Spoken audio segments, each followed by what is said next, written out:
The third vital area is that of transport and communication. The highest priority is accorded by us to the construction of a bridge over the river Jamuna to enable direct communication to and from North Bengal. Bridges should also be developed over different points on river Indus in Sindh and the Punjab, over the Buriganga, Shitalakha and Karnafuli. The development of ports, both seaports and inland river ports, and also roads and railways must be accorded the highest priority. No investment is as vital for the healthy development of our society than investment in education. It is an alarming fact the number of primary schools in Bengal has declined since 1947. Only 80% of our population has attained literacy, and the number of illiterates is increasing by over 1 million persons per year. Primary education is denied to more than half of the nation's children. Only 80% of our boys and 6% of our girls complete the first 5 years of elementary school. We believe that at least 4% of the gross national product should be committed to education. The salary of the college and the school teachers, and particularly school teachers, must be substantially increased. Illiteracy must be eradicated by adopting of extraordinary methods.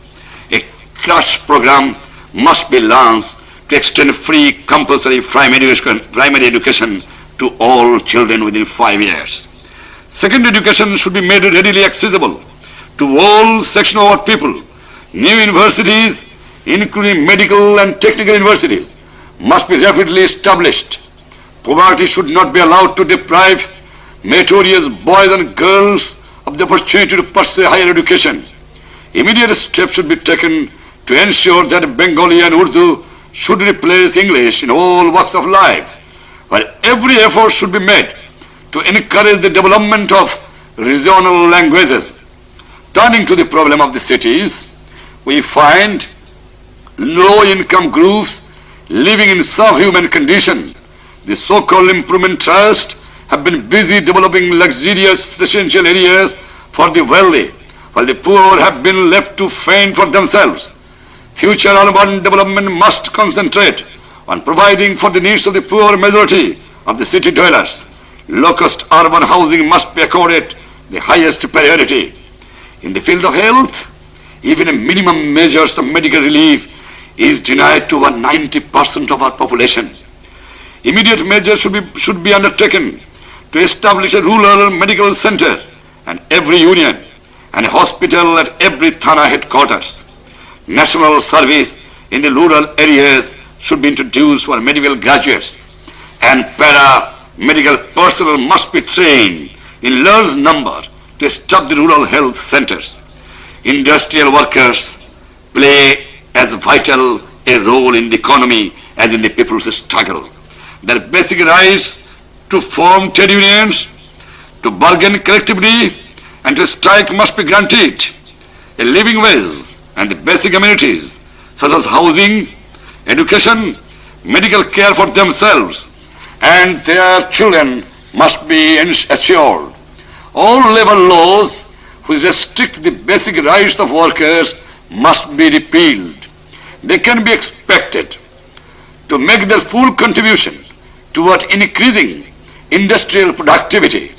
Productivity in all sections of the economy must be increased to the maximum extent possible if we are to meet the needs of our society. The way the structure throughout the economy must be altered in keeping with the dictates of justice. Price stabilization measure must be adopted to protect the real wages of the workers and low-paid employees against spurring inflation. We firmly believe in the quality of all citizens. The members of the minority community should know that we have always stood against every form of communalism. They shall enjoy equal rights with all other citizens and shall enjoy equal protection of the laws.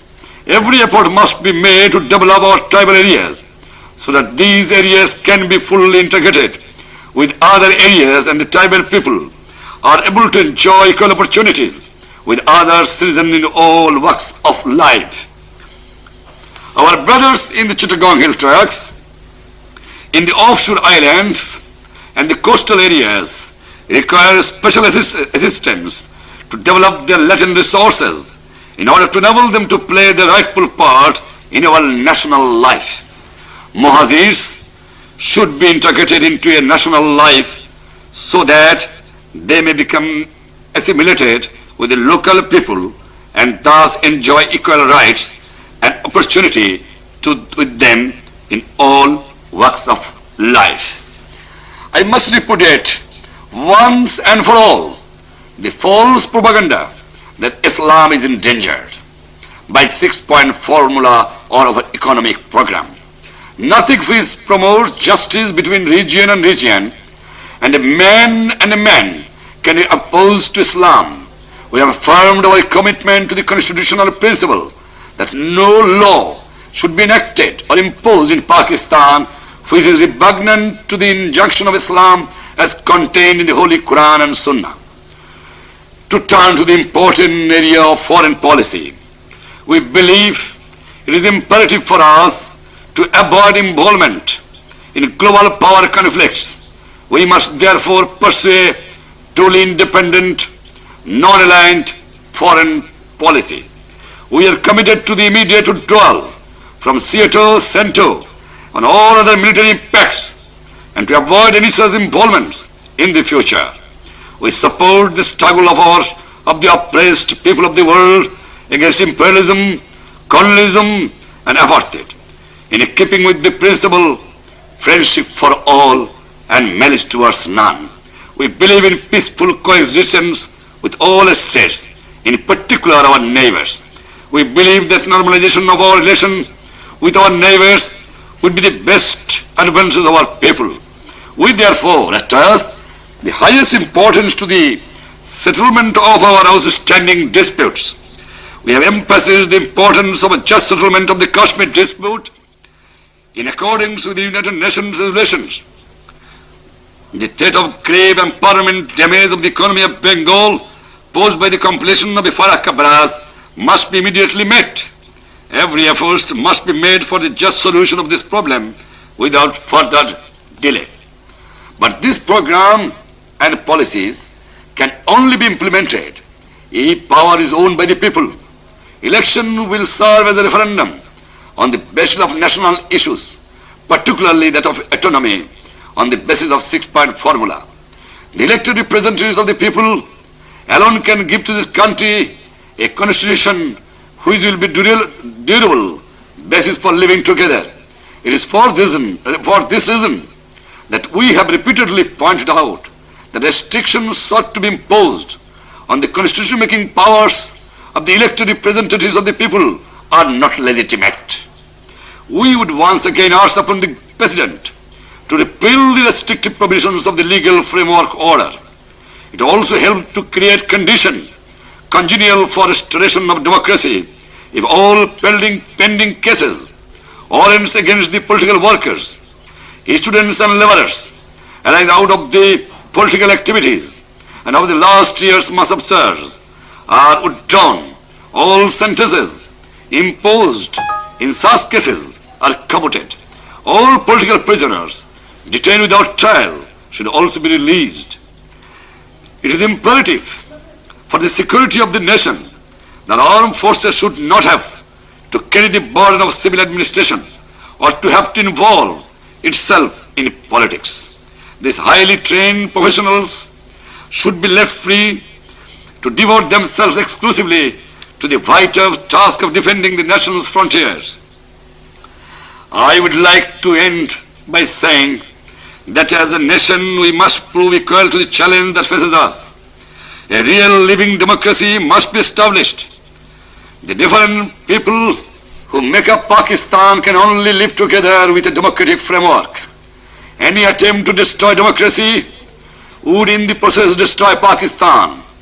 Justice between region and region must be ensured by granting full regional autonomy to the federating units on the basis of our 6-point formula. Within such a federal democratic framework, Radical economic programs must be implemented to bring about a social revolution. The Awami League has resolved to face this great challenge. We believe that with the support and confidence of the people which our party enjoys, we shall inshallah be able to successfully to meet this challenge. Pakistan Jindabad.